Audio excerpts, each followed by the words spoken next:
Entrevista com Dávila. O estado do Mato Grosso do Sul é uma das maiores potências do agronegócio brasileiro. O poder do campo, a produtividade da agricultura e da pecuária transformaram o estado. Entre 1997 e 2024, as exportações do agronegócio saltaram de 338 milhões de dólares para 10 bilhões de dólares, um crescimento de mais de 2.000%. Além da pecuária, que sempre foi uma atividade econômica importante desde a criação do estado em 1977, o Mato Grosso do Sul tornou-se uma potência na produção de grãos, principalmente soja e milho. Mas a vocação econômica do estado não parou aí. O cultivo da cana-de-açúcar, as florestas de eucalipto, a integração lavoura, pecuária e floresta, a recuperação de terras degradadas e a preservação do Pantanal e da vegetação nativa retratam um estado que se preocupa com a sustentabilidade ambiental. Aliás, o estado tem um plano ambicioso de se tornar carbono neutro em 2030. E para conversar sobre esse Brasil que dá certo, eu recebo hoje o governador do Mato Grosso do Sul, Eduardo Riedel. Governador, muito bem-vindo à entrevista com o Dávila. Obrigado, Dávila. Eu que agradeço a oportunidade de estar aqui com vocês. Um abraço a todos os ouvintes assinantes. Governador, eu digo que o senhor e o seu estado é a prova do Brasil que dá certo. Quanto mais a gente tirar poder de Brasília e dar para os estados, mais as coisas acontecem, né? Por isso que o PIB lá do estado cresceu mais de 6%, enquanto o Brasil está rastejando aqui, né? É isso, né, Dávila? Investir em produção, produtividade, eficiência, atrair o capital privado, é a fórmula que dá certo no mundo inteiro, né? A gente não precisa inventar a roda, é só fazer, né? É verdade. Agora, um exemplo importante do Mato Grosso do Sul é essa combinação do agronegócio com a sustentabilidade. Me conta como é que o senhor transformou isso na pauta prioritária do estado? Dávila, a gente vê muito essa discussão ambiental, né, que é uma discussão global, e dois temas que são muito caros também na agenda global, que é a transição energética e segurança alimentar. E esses dois temas, eles têm uma correlação direta com o nosso desenvolvimento, né, e com o meio ambiente. Então, assim, foi unindo esses elementos, enxergando claramente, contra até uma narrativa muitas vezes colocada de que agro e meio ambiente são antagônicos ou não tem como se desenvolver juntos, né, a gente fez questão de mostrar que é justamente o inverso. Né? Porque quando a gente fala de meio ambiente, nós temos que lembrar de três grandes vetores: balanço de carbono, biodiversidade e água. Isso compõe meio ambiente de uma maneira geral. Claro que na área urbana é saneamento, os parques e tudo mais, mas a grosso modo esses são os grandes três eixos. E nós pegamos cada um deles dentro das nossas potencialidades, atraindo a transformação do nosso território pela industrialização. Você falou bem das cadeias produtivas, né? Proteínas animais, frango, suíno, peixe, bovinocultura, floresta plantada, bioenergia pela cana-de-açúcar, grãos, agora entrando laranja, vindo aqui de São Paulo. Então, essa transformação do nosso território, ela foi responsável, nos últimos 10 anos, 2015 para agora, pela diminuição de 5 milhões de hectares de pastagem degradada. Nós estamos chegando a 2 milhões de hectares de floresta plantada. E as indústrias que processam esses produtos, seja para a produção de alimentos, seja para a energia, são indústrias que produzem energia renovável e exportam. Então, o nosso balanço de carbono ele vem melhorando ano após ano. E a gente tem mostrado essa métrica, vamos para a COP mostrar isso, e a nossa expectativa é que em 2030 nós tenhamos neutralizado o carbono emitido no território sul-mato-grossense. É uma fórmula que prevê algumas políticas públicas de incentivo à produtividade para diferentes cadeias produtivas, de atração dessa indústria, de valorização desse processo de crescimento sustentável por políticas públicas, e o resultado começou a aparecer. Isso atrai capital para a infraestrutura, a demanda e o crescimento do Estado demanda rodovias novas, discussão de ferrovia, hidrovia. Então é uma consequência que gera aí esse crescimento de 5%, 6% do nosso PIB. A consequência direta é emprego pleno, menos de 3% de desemprego, o terceiro estado do Brasil em desemprego, um IDH crescente, cada vez mais uma renda média subindo. Se você alia isso com a educação, você tem uma fórmula poderosa de emprego com renda melhor, e aí vem a aplicação desse resultado para o bem-estar da população nos municípios, nas cidades. Saneamento, segurança pública, saúde, é a consequência de todo esse processo. Agora, um ponto interessante no Mato Grosso do Sul é que essa produtividade extraordinária do agronegócio aumentou com pouca expansão de terra, ou seja, foi ganho de produtividade por hectare. E isso é uma diferença brutal. E isso envolve investimento, tecnologia, mas também qualificação da mão de obra. Como é que o Estado ajudou a juntar essas coisas, infraestrutura com qualificação da mão de obra e estímulo para que esse agronegócio aumentasse a produtividade no território e não precisasse desmatar mais ou abrir novas áreas? É isso, né? A gente crê muito no aumento de produtividade, né? Então nós temos uma série de programas de pagamento de serviços a cadeias produtivas por esse aumento de produtividade. Novilho precoce, o peixe vida, frango vida, leitão vida, todas as cadeias produtivas, quanto mais o cara é eficiente em produtividade, mais ele recebe direto do Estado em desconto de ICMS. Tá? Então é um estímulo financeiro para o cara aumentar a produtividade. A discussão toda é em torno do agro, mas a consequência direta é no ambiental, é balanço de carbono. O segundo ponto, você lembrou muito bem, né, mão de obra qualificada. É um problema que o Brasil inteiro vive. Né? A gente definiu uma série de parcerias com o sistema privado, né, para massificar a qualificação em técnico. E na própria rede estadual de ensino, talvez seja uma das redes estaduais com maior índice de qualificação técnica no ensino médio. A gente está com 46% dos alunos sob alguma forma de aprendizado técnico no ensino médio, né? E muito aderente à realidade do local onde está aquela escola. Então você tem Inocência, uma fábrica está sendo construída nesse momento, 25 bilhões de investimento de celulose. Ali você vai ter uma série de profissões na construção e na gestão desse empreendimento. Técnico florestal, técnico caldeira, técnico de diversas situações e áreas que as escolas estão oferecendo. Então o cara sai da escola, a mulher, o homem, menino com 17 anos, 18 anos, 16 anos, ele pode ir para uma faculdade, mas ele vai ter garantido uma profissão e normalmente com um patamar de renda, de salário um pouco melhor. Né? Se ele quiser avançar para uma formação superior, ótimo, vai só melhorar a situação, mas ele vai ter um mínimo de condição e formação para ser absorvido no mercado local.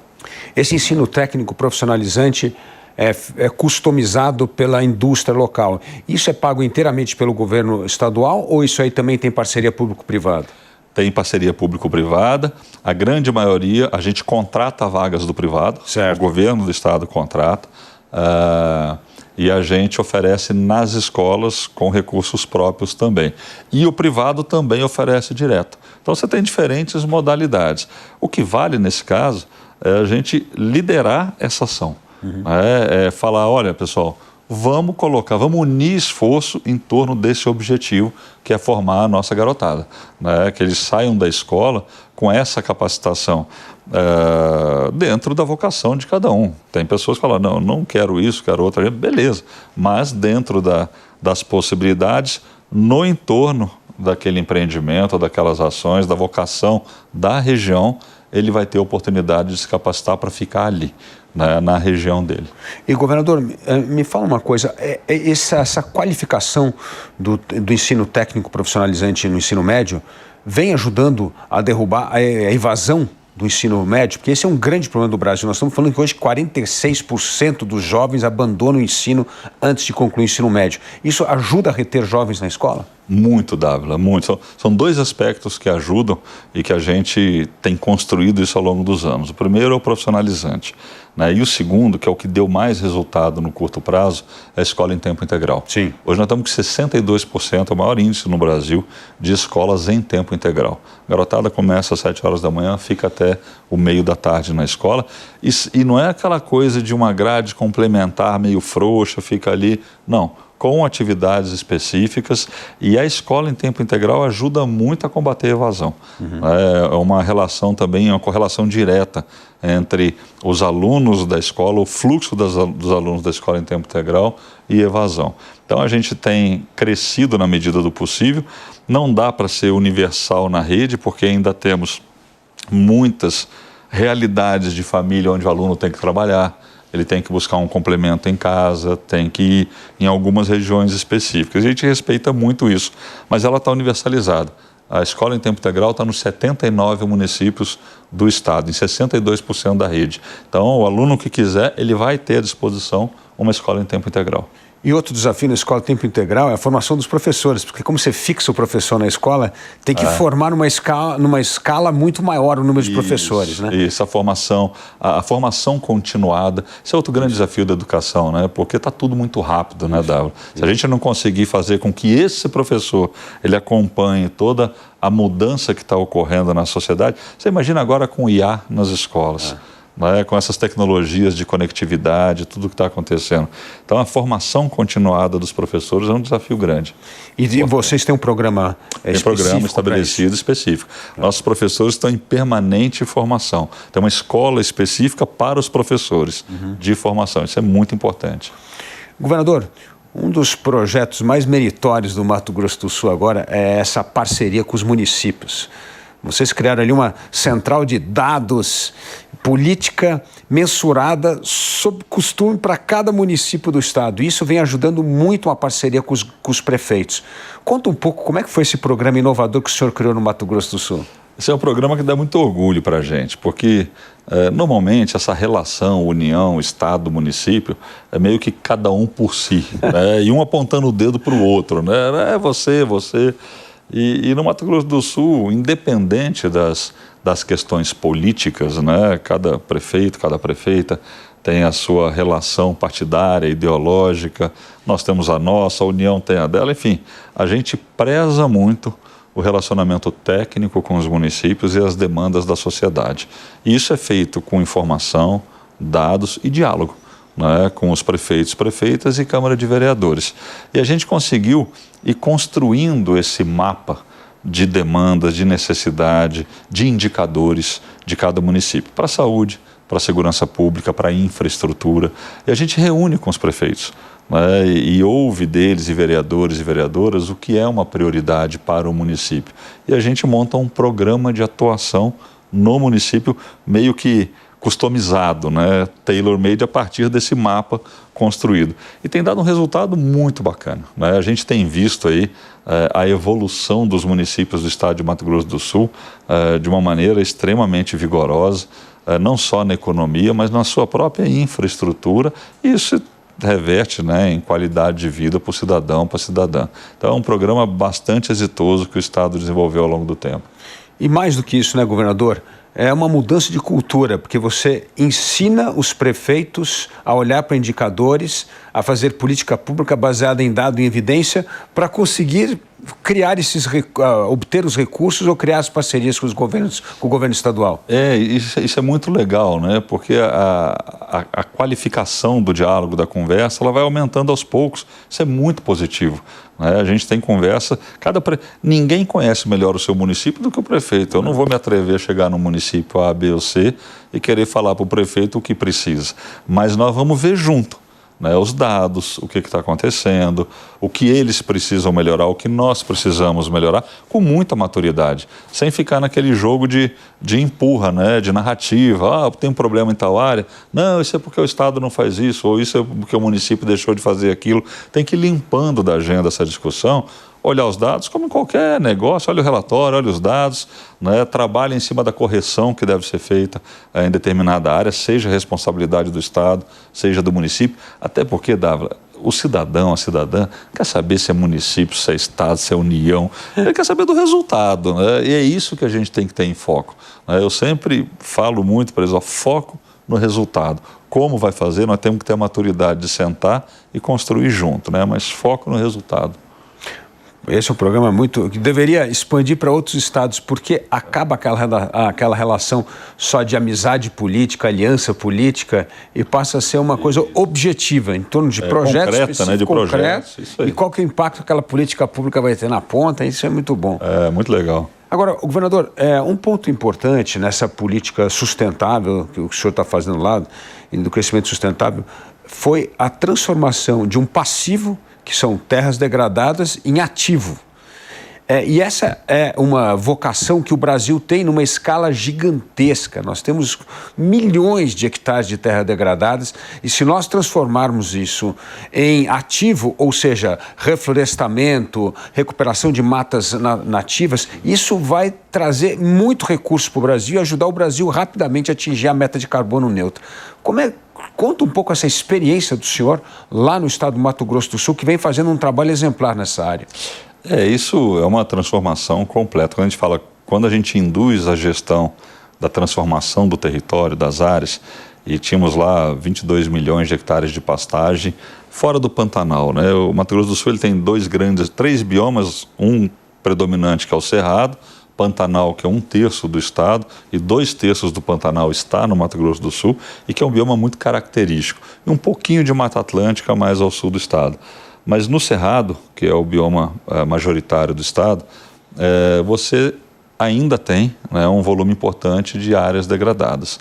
E a indução dessa transformação, ela passa por valorizar a inserção, né, de atividades produtivas nessas áreas que mudam a característica da área em termos de resultado econômico e ambiental. Seja com floresta, seja com agricultura, você tira uma cultura que é pasto degradado de baixíssimo balanço de carbono ruim, negativo, atividade econômica de baixíssimo resultado, que é a pecuária extensiva de baixo resultado, por uma atividade de alto rendimento, seja no carbono, seja na economia. E essa indução se deu por política pública direta, né, de incentivo. Saímos de 22 milhões de hectares para 17 milhões de hectares. E isso vem caindo ano a ano. E o mais interessante, né, a produção total de 10 anos para trás de pecuária de corte, de gado bovino, ela é a mesma de hoje, com 25% a menos de área. Então, crescemos muito em produtividade. E isso é o que o Brasil precisa. Sim. A gente não precisa abrir mais área para produzir. Se a gente utilizar essas áreas de maneira mais intensiva, a gente está fazendo um favor para a economia e um favor para o meio ambiente. Por duas razões. Diminui a pressão de desmatamento e aumenta, né, a produtividade dessas áreas, inclusive no seu balanço de carbono. Isso mostra muito bem como a produtividade da soja e do milho cresceram no estado, que é um negócio extraordinário. Extraordinário. Né? O que aconteceu na agricultura brasileira nos últimos 20 anos é fantástico, né? Fantástico. Agora, o Mato Grosso do Sul teve uma parceria importante com a Embrapa no local. Sim, né? Então, sim. Conta um pouco como é que foi essa parceria com a Embrapa levando essa tecnologia ao campo, testando coisas no campo e isso ajudando essa agricultura tropical a ganhar uma escala de produtividade incrível. A Embrapa, eu sempre falo, né? A Embrapa tinha que ganhar alguns prêmios Nobel aí, por tudo que foi feito. E que, na verdade, a Embrapa é mais uma rede, né, de pesquisa, desenvolvimento. Nós temos aqui, né, em São Paulo as universidades que fazem um belíssimo trabalho nessa área, Brasil afora também, Minas Gerais, Rio, enfim, todos os estados você tem centros de excelência e a Embrapa talvez tenha congregado tudo isso para a agricultura tropical. Foi o grande vetor, as pastagens tropicais, né, que transformou a pecuária desse país na década de 70 e 80, depois toda a evolução da pecuária em ganho de produtividade, em genética, no desenvolvimento da nutrição, sanidade. Então a Embrapa ela conseguiu levar para o Brasil que produz tecnologias de toda a natureza em diversas cadeias produtivas. Essa é a beleza da Embrapa. Em quase todas as cadeias produtivas você tem essa transferência de tecnologia nossa, desenvolvida por nós, e não à toa nós alcançamos o status que alcançamos de produtividade e de produção geral no que se refere à segurança alimentar para o mundo.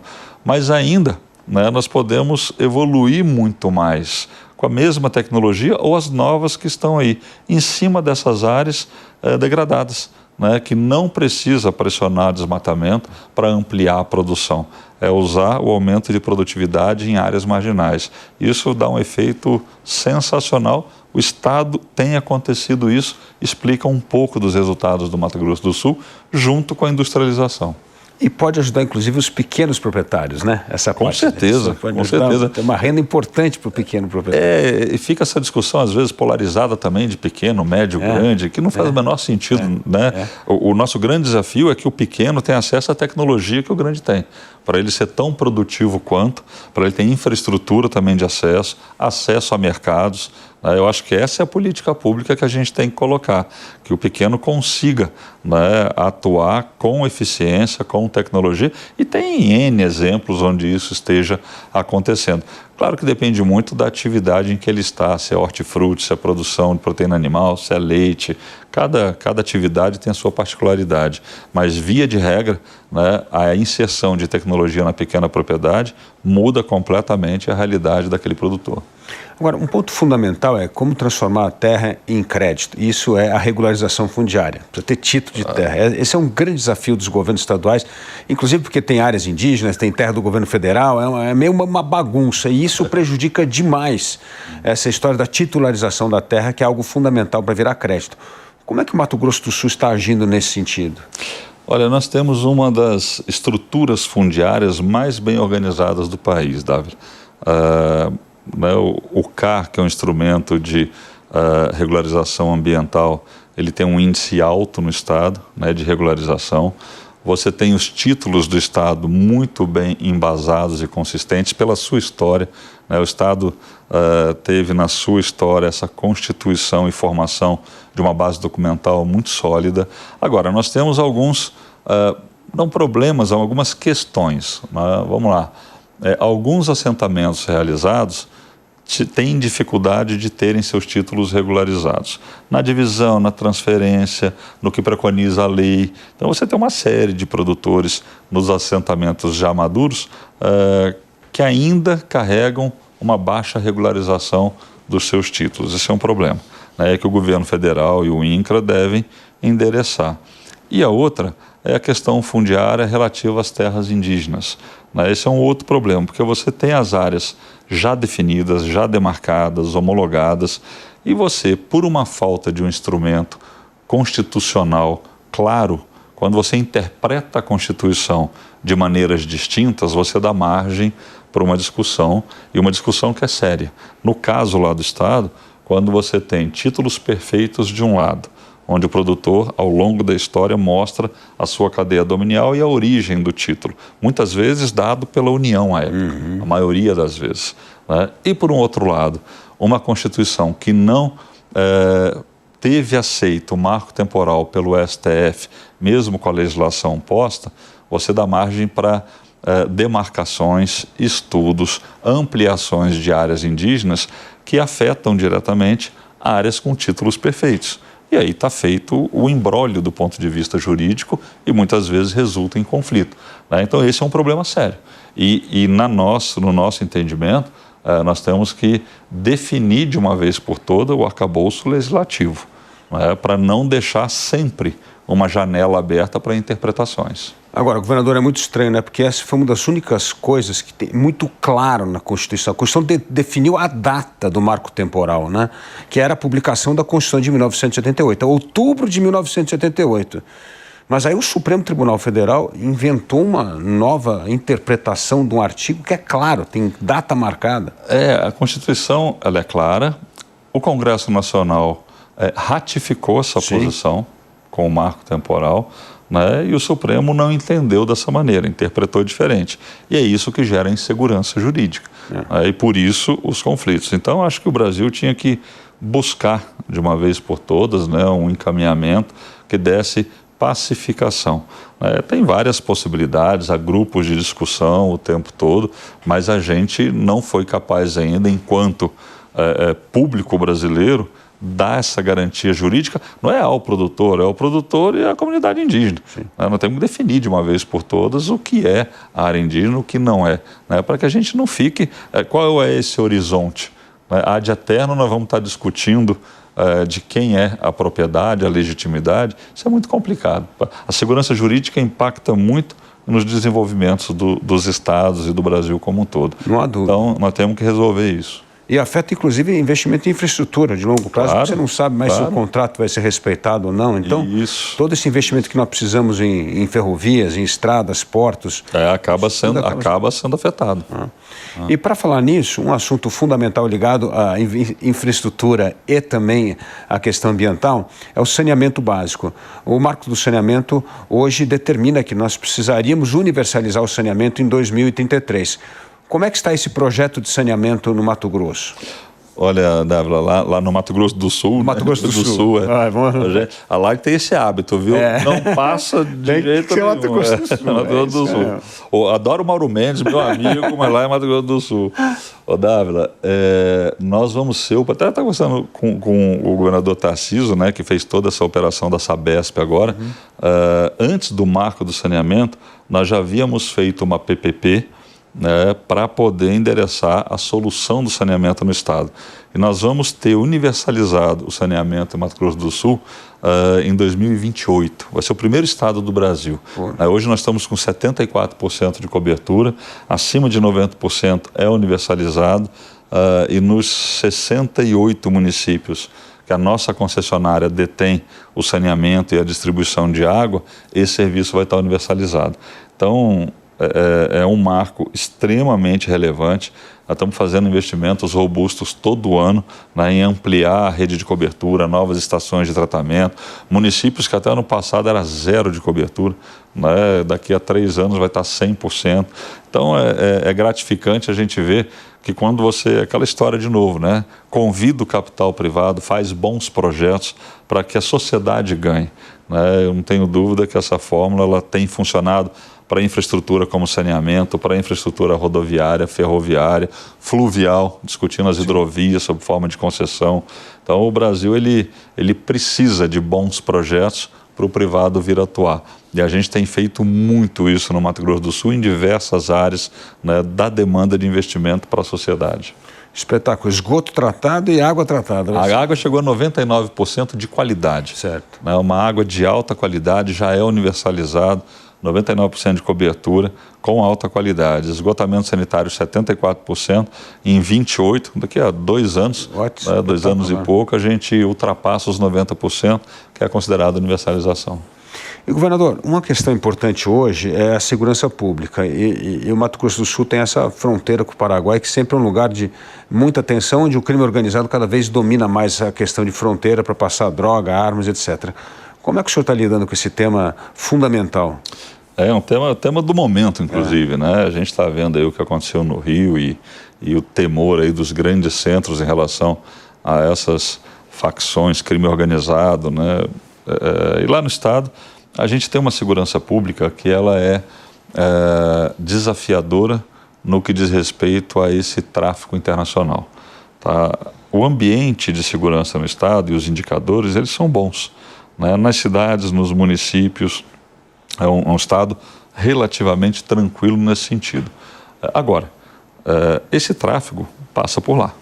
Né? Ele tem uma ação importante que abastece Sudeste, Sul, é uma das portas de entrada do Brasil. E a gente tem um trabalho muito especializado, lá tem um departamento de operações de fronteira, nós temos uma ação permanente na fronteira que nos faz um dos maiores apreensores de drogas do Brasil. Ano passado foram quase 500 toneladas, né? Já chegamos a 600 de drogas por ano. Nossa. Apreendidas. Só que essa droga não fica lá porque não tem consumidor, são 3 milhões de habitantes, né? 40 em São Paulo, 16, 17 milhões no Rio. Então é um volume que passa por lá. O que ele deixa? Né? Na fronteira, um rastro de tensão, muitas vezes, e um ônus muito grande para o Estado, não só no combate, mas no sistema prisional. Dávila, 34% dos presos do sistema do Mato Grosso do Sul são presos do tráfico internacional. É mesmo? Tá? Isso faz com que o Mato Grosso do Sul seja o estado com uma das maiores populações carcerárias do Brasil, percentualmente. Nós temos lá 700 presos para cada 100 mil habitantes. A média americana, que é uma das maiores do mundo, é de 600. A média brasileira é de 350. Nós temos 700. Nossa. Tá? E 34% disso é preso do tráfico internacional. Então, a nossa contribuição para o Brasil, que é enfrentar essa fronteira, ela acaba trazendo um ônus muito grande para o Estado, porque manter esse sistema com os presos federais, ele é caro para o Estado, né? Mas a gente cumpre a nossa parte e a gente não permite mesmo que não tenha esse combate efetivo, firme na fronteira. Isso a gente fez com investimento em inteligência, investimento no próprio equipamento, estrutura das forças de segurança pública, Polícia Militar, Polícia Civil, né, todas elas atuando de maneira muito forte, delegacias especializadas, para poder fazer esse enfrentamento, que ele é fundamental, né? E a segurança pública realmente precisa de uma atenção especial do Brasil inteiro, tanto no município, estado e União. A gente tem que endereçar essas mudanças. E lá essa integração da polícia civil e militar, inteligência, porque essa é uma coisa que eles tinham ciúme, cada um tem um banco de dados, não quer compartilhar um com o outro. Isso está funcionando bem no Mato Grosso do Sul? Funcionando bem. E é um dos segredos do bom resultado, né? Que não faz o menor sentido isso. Essas reservas de mercado institucionais e corporativas, eu falo muito para o nosso pessoal lá, falei, gente, não vamos olhar a corporação acima da sociedade, né? Se as corporações estiverem atuando em conjunto, isso vale também ter uma excelente relação com as Forças Armadas. Né? Lá tem o centro do Comando Militar do Oeste, uma base aérea importante, a LA-5, a base de Campo Grande, né? A Marinha está presente em Ladari, né? Lá na divisa com Bolívia, na beira do Rio Paraguai. Então, todas essas forças atuam de maneira muito integrada conosco também. No Estado a gente não pode reclamar dessa integração, não só interna, né, mas com as próprias forças federais, Polícia Federal também. O que falta é estrutura muitas vezes, falta recurso, falta orçamento, né, isso falta. E sem dúvida nenhuma impacta nessa ação que a gente tem. Mas a estrutura de coordenação, de ação conjunta, ela é importante no Estado e faz a diferença nessa atuação contra o crime organizado. Agora, o crime organizado cada vez mais entra nos negócios lícitos, principalmente distribuição de combustível, nesse setor sucroalcooleiro, infelizmente, está entrando muito. Isso está ocorrendo já no Mato Grosso do Sul ou ainda não? Muito pouco, né? A gente detectou algumas iniciativas, algumas empresas que se instalaram, e aí esse combate é com inteligência. Sim. E, às vezes a gente vê essa discussão, o crime não é na favela, no território, no combate, é na Faria Lima. Não, o crime é só na Faria Lima, não é lá. Enfim, é uma discussão que não faz sentido. É nos dois. Né? Você tem que ser firme no combate ao criminoso, ao bandido lá no chão, e você tem que ter inteligência suficiente para detectar, né, esses movimentos, lavagem de dinheiro, empresas lícitas, né, a partir de negócios ilícitos. Tudo isso você combate com inteligência. Inteligência da Receita Estadual, inteligência da Receita Federal, inteligência, né, do próprio Ministério Público, das forças que atuam nessas ações.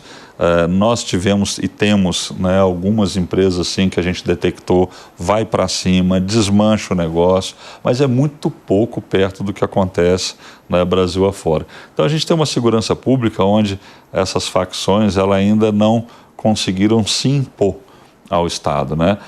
Mato Grosso do Sul não abre mão, Dávila, não tem um palmo de território onde a gente não possa acessar, ter o domínio, ter a política pública para o pleno exercício da cidadania.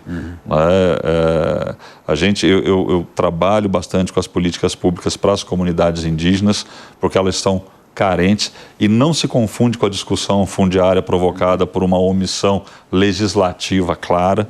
Né? A gente tem que ter isso em mente. As comunidades são tradicionais, têm uma cultura fantástica, temos que apoiar com política pública. Sim. Mas são territórios federais, então tem sempre aquela discussão, né, o que pode, o que não pode, de quem é a tutela, enfim, essas coisas que dificultam muitas vezes a ação direta, mas é algo que a gente, no Estado, tem que buscar de maneira permanente, né? A política pública para a melhoria da qualidade de vida das nossas comunidades indígenas e que não se confunde, repito, em momento algum com as questões de conflito, né? São outras coisas a serviço, muitas vezes, de outros interesses, né?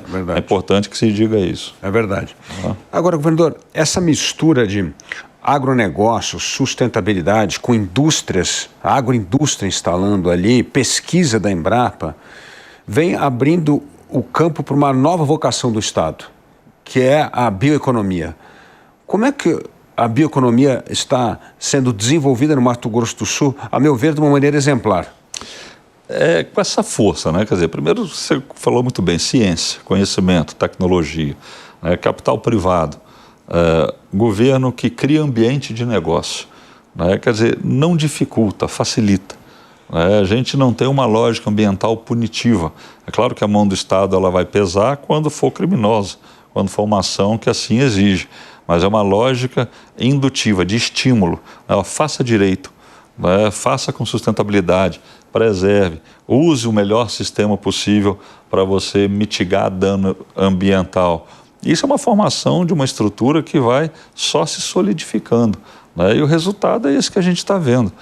E quando a gente fala de bioeconomia, tudo isso nessas cadeias produtivas é bioeconomia, mas a gente tem também a bioeconomia social. Um outro viés, né, que é aquele do pequeno produtor, dos ribeirinhos, das comunidades tradicionais indígenas, que fazem, através, né, do seu ambiente, seja o Pantanal, seja o ambiente original onde eles estão, geração de riqueza a partir de diferentes fontes, né, daquele ambiente que eles estão, seja alimentar, seja estético, seja artesanato, que a gente chama de bioeconomia social. Agora, essa máquina de produzir riqueza, seja para o mercado interno, seja para o mercado externo, de processamento, industrializar dentro do Estado e verticalizar essa produção, né, cada vez mais segmentada, ela é com ambiente de negócio, né, convidar o capital privado a vir se instalar, que vai ter competitividade. O Estado não está lá para atrapalhar o desenvolvimento, para facilitar. Agora, governador, quando nós conversamos com empresários do agronegócio, diz que este ganho de valor agregado, que é exatamente isso que está acontecendo, sempre esbarra no problema da questão dos tributos no Brasil. Quanto mais complexo o produto, mais complexo se torna a cadeia de pagamento de tributo. E isso, ao invés de ser um incentivo, é um desincentivo. É melhor produzir apenas commodity e não agregar valor a produtos. Como é que nós vamos sair dessa enrascada que o Brasil está? Porque, na verdade, nós vamos continuar sendo um grande produtor de commodities, que também tem, óbvio, tecnologia, mas nós não conseguimos ter essa margem do valor agregado por causa dessa legislação antinegócio que existe e principalmente a questão tributária. Você tem toda a razão, né? Existe em curso uma reforma tributária justamente, não vou entrar no mérito se ela é positiva ou negativa, né? Mas é um basta no que está aí do ponto de vista de conceito e de dificuldade para o ambiente de negócio, né? O que as empresas brasileiras investem em contabilidade, em contador, em jurídico, para poder lidar com essa selva tributária, né, é algo impressionante. O volume de normas, de regulações, e aí tem federal, estadual, municipal, e que isso precisa ser simplificado. A reforma está um pouco nessa linha. Tem as grandes temores da reforma, concentração de renda, transparência, divisão do tributo de maneira adequada, uma reforma baseada na tributação do consumo, né? Como vão ficar os estados que não têm esse consumo ainda maduro. Então, são muitas as questões, porém, ela é necessária, né, para dar um basta nisso que a gente está vivendo, porque não está bom. Não está bom. É um ambiente agressivo para qualquer negócio. A gente procura ao máximo, dentro da nossa esfera, simplificar. Mas a modelagem é ruim. Eu sempre falo o seguinte, a gente fica tentando corrigir um problema, lá a gente tem uma série de situações dessas. Não, mas vamos arrumar aqui, vamos trocar a pessoa, vamos fazer aquilo. Não, troca o modelo. Tem algumas coisas que não tem mais o que fazer. O sistema tributário brasileiro não tem mais o que fazer. Ficar emitindo norma, resolução para corrigir, troca o modelo, que é o caminho que está. O que vai vir daí, eu não sei responder, Dávila, aí nós vamos ver pela frente.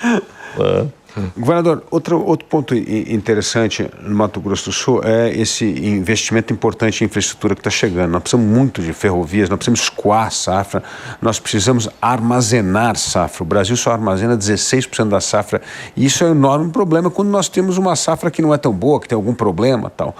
Como é que está sendo o investimento no Estado nesta área específica de armazenamento de grãos e transporte para que nós não tenhamos o desperdício que tem e consigamos guardar esses grãos para vender no melhor momento de mercado? A infra, de uma maneira geral, ela é fundamental, né, para um Estado que se propõe a ser produtor nesse nível e com valor agregado ainda pela industrialização. No caso específico da safra, a gente tem programas de incentivo, né, para a construção de armazéns, de silos.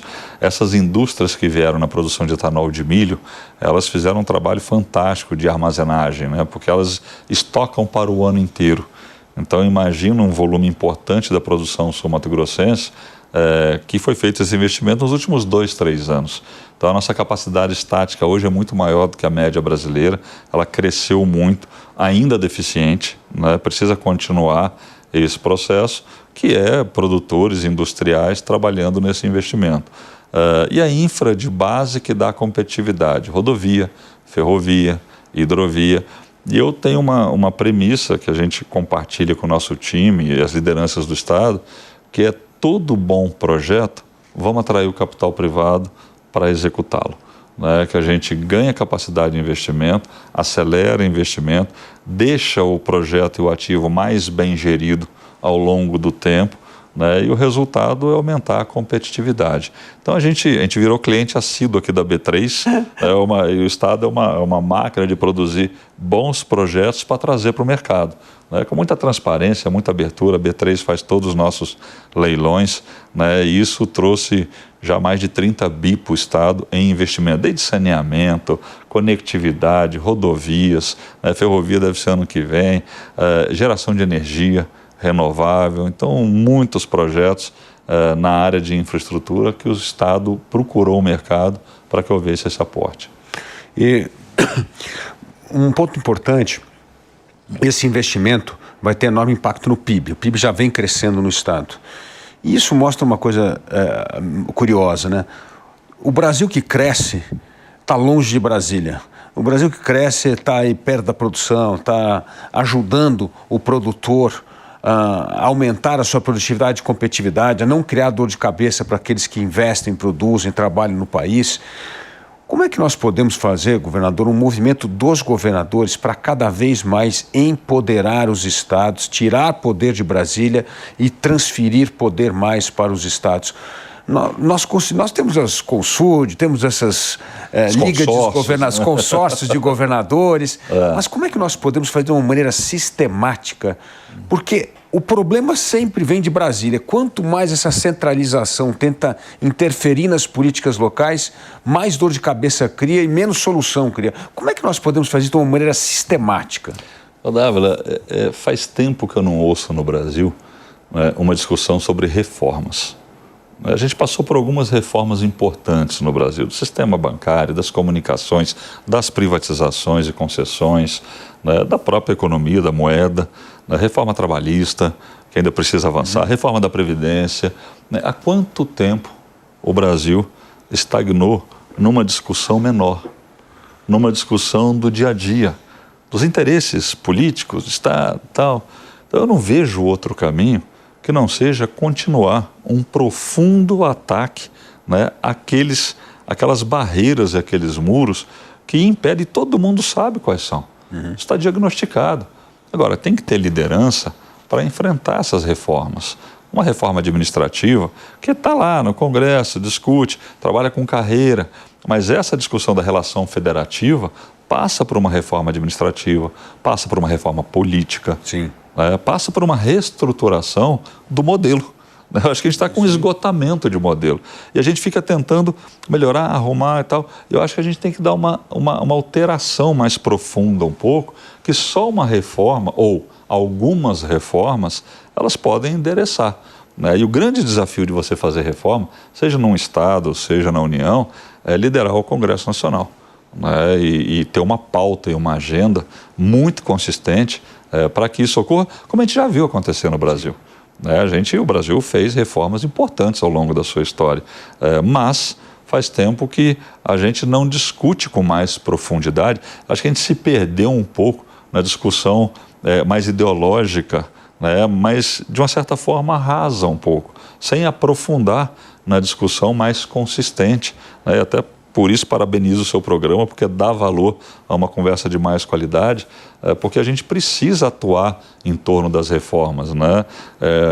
A gente vai ter eleição ano que vem, 26, independente do resultado, quem assumir o Brasil, se não atacar alguns pontos chaves para destravar o crescimento desse país, e só com reforma a gente faz isso, nós vamos ter dificuldade para frente, né? Com uma dívida crescente que vai compondo cada vez mais um percentual do nosso PIB, que vai cada vez mais dificultando a equação macroeconômica para o ambiente de desenvolvimento, a gente, né, vê um horizonte que não tem outro caminho que não o próximo presidente da República endereçar reformas profundas do Estado. Vai doer, mas vai ser necessário para o Brasil no longo prazo. Agora, governador, uma coisa interessante na política nacional hoje é essa assimetria entre o que está acontecendo nos estados e municípios e o que acontece em Brasília. É inacreditável como todos os governadores que sentam aqui no programa dão entrevista para nós, bons prefeitos nós fizemos, essa mentalidade da política baseada em dado em evidência, política de resultado, a favor das reformas, a favor dos negócios. E Brasília parece um outro mundo. É o antinegócio, é o criar problema, é excesso de burocracia, é não as reformas, porque isso é muito custoso. Será que esta geração que está sendo formada na administração local, municipal e estadual, uma vez quando chegarem a Brasília, como deputados, governadores, ministros ou até presidente da República, nós podemos avançar com essa agenda de reforma, ou quando chega lá, eles são capturados por aquele clima de Brasília, bolha, né? E parece que esquece tudo que fizeram de bom nos estados e municípios. É verdade, bem colocado. Eu sou otimista. Eu acho que a gente tem uma geração, né, em formação que vai endereçar uma nova agenda política para o Brasil, né? Talvez me chame assim, mas você está muito otimista, governador. Acho que não, porque... na verdade, falam muito mal do Congresso, né? O Senado que está aí não dá, mas a Câmara de Deputados que está aí não dá. Eu acho que ali tem excelentes pessoas, tem pessoas não tão boas, não tem boas pessoas, como em todo lugar e como em toda época. Eu acho que o que a gente precisa é essa liderança. É um grupo de líderes que assuma Brasília com essa capacidade, né, de enxergar o mundo e o Brasil um pouco diferente do que está posto. Eu sou otimista que tem uma geração de pessoas, e não estou falando de direita ou de esquerda não, tá?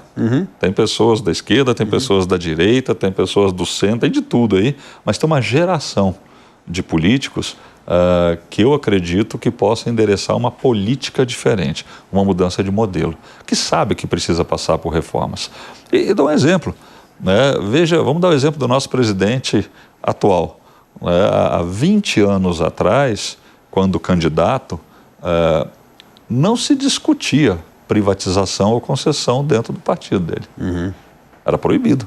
Absurdo, entreguismo do Estado, é isso, é aquilo e tal. Hoje em dia está fazendo como regra normal dentro do governo.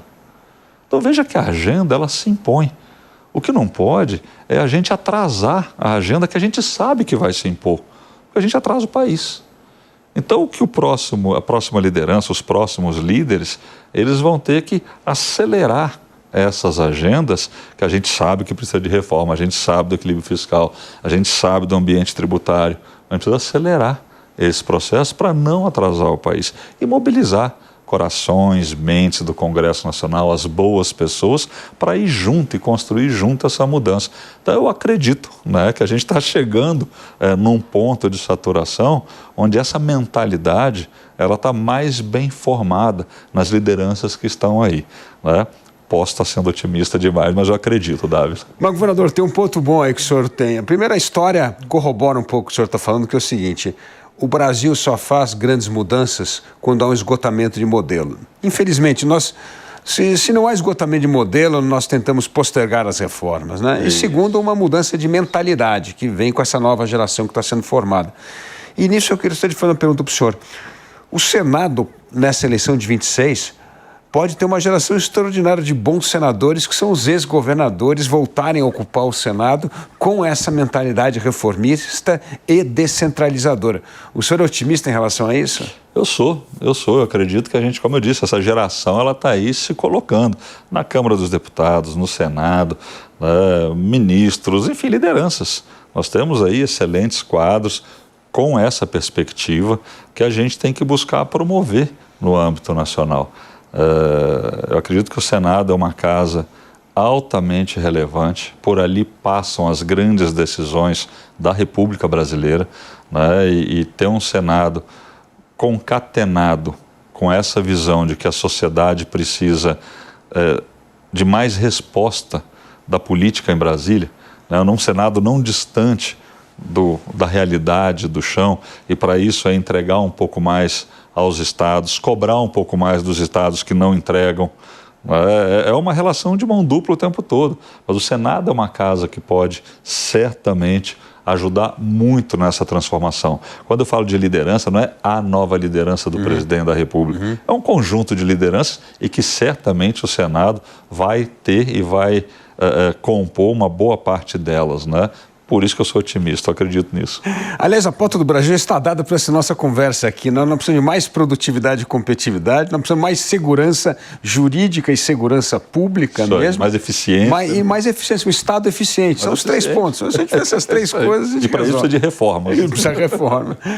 Agora, governador, qual é o legado que o senhor quer deixar para o Mato Grosso do Sul na sua gestão, para que outras gerações continuem tocando essa aula?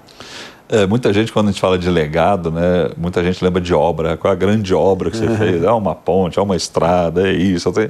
Acho que não. Né? Eu acho que tem um Estado, né, que ele vem em transformação e um Estado, né, com um pleno emprego, com uma educação que atinja a todos os sul-mato-grossenses.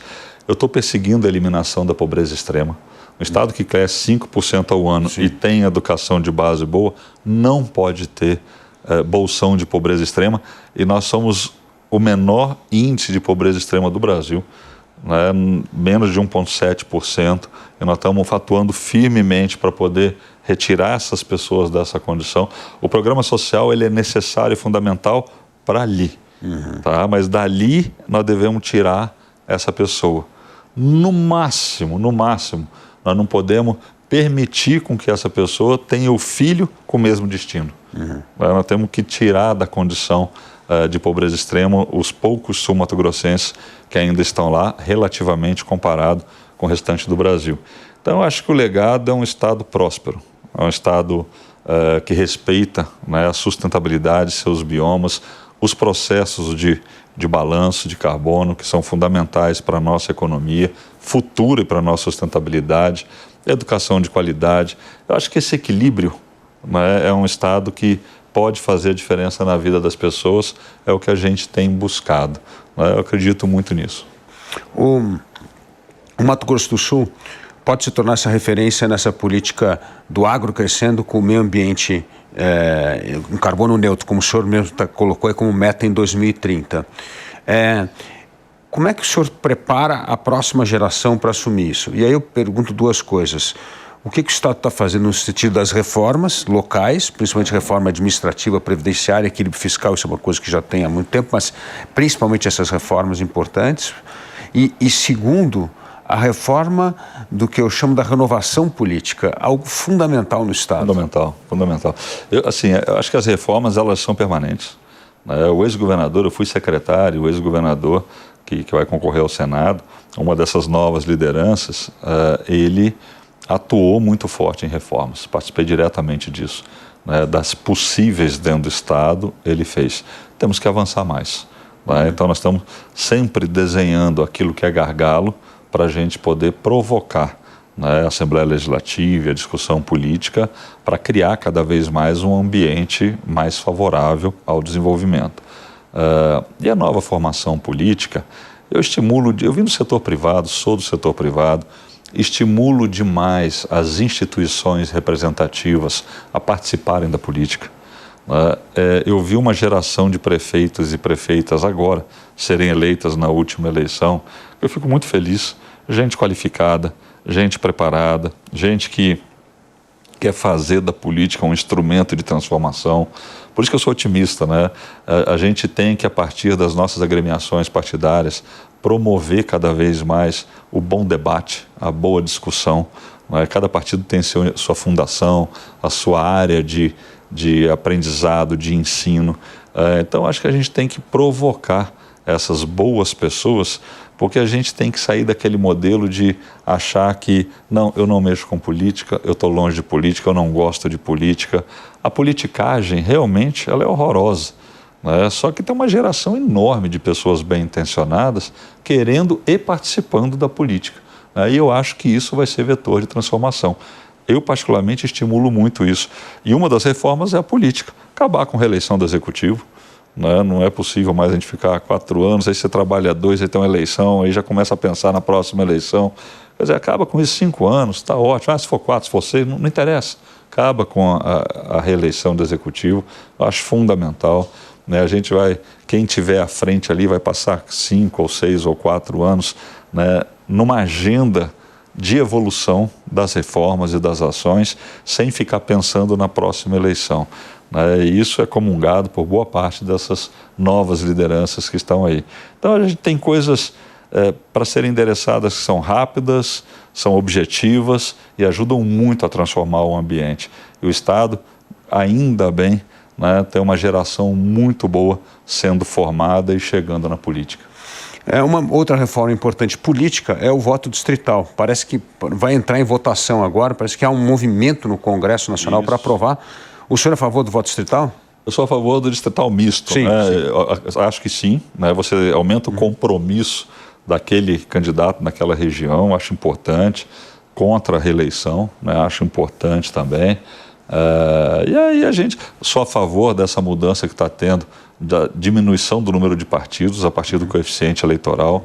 Né? Acho também que é um benefício para o Brasil. Eu nunca vi você ter 37 agremiações partidárias, não conheço 3 linhas ideológicas ou 4, né? Você tem 37, que é isso? Né? Aí vira aquela confusão na eleição, coliga e vai e vem. Então, assim, está diminuindo pela reforma política, pelo fundo eleitoral. Acho que tem que voltar à discussão do financiamento privado. Né? Da campanha. A gente criou ali um modelo público com 5 bilhões por ano. Não me soa bem isso. Né? Acho que é um modelo que o Brasil adotou, mas temos que equilibrar esse jogo, na minha visão pessoal. Né? Temos que equilibrar essa participação do privado com o público, que é um instrumento importante para diminuir partidos também, pelo coeficiente. Então, assim, são coisas que cabem em discussão. Né? Eu acho que é importante a gente não achar que o modelo está pronto e acabado. Né? A gente tem que evoluir sempre para poder entregar sempre uma condição melhor para o cidadão, para a cidadã. Agora, governador, como criar um ambiente para uma discussão de reformas nesse Brasil que ainda continua muito polarizado, e aí a discussão acaba não sendo em torno de reformas, acaba sendo de uma coisa de inimizade, que não deveria ter, né? Na política você tem adversário político, mas não deveria ter inimizade. Virou inimizade entre família, entre amigos, né? Ficou uma loucura isso. Eu acredito, Dávila, que a gente vai passar as eleições desse ano ainda com muita discussão, ainda com muita polarização. Vai depender muito do resultado das eleições. Se a gente, porque de certa forma hoje tem uma retroalimentação da discussão polarizada. E eu acho que se a gente conseguir ter uma liderança que deixe de lado um pouquinho, ou lideranças que deixem de lado um pouquinho essa discussão e foque na agenda Brasil, na agenda que a gente precisa, que todo mundo sabe quais são, e boa parte das pessoas concordam, alguns não, mas se tiver esse foco, eu acredito que isso rapidamente sai do mapa e a discussão vai ser em torno do Brasil, que é o que a gente precisa fazer. Deus te ouça, governador. Muito obrigado pela sua participação aqui na entrevista. Eu que agradeço. Muito obrigado. E nós ficamos por aqui. E para você que gosta do jeito Jovem Pan de notícias, não deixe de fazer a sua assinatura no site jp.com.br. Lá você acompanha conteúdos exclusivos, análises, comentários e tem acesso ilimitado ao Panflix, o aplicativo da Jovem Pan. Obrigado pela sua companhia e até o próximo Entrevista com Dávila. Entrevista com Dávila. A opinião dos nossos comentaristas não reflete necessariamente a opinião do Grupo Jovem Pan de Comunicação. Realização Jovem Pan.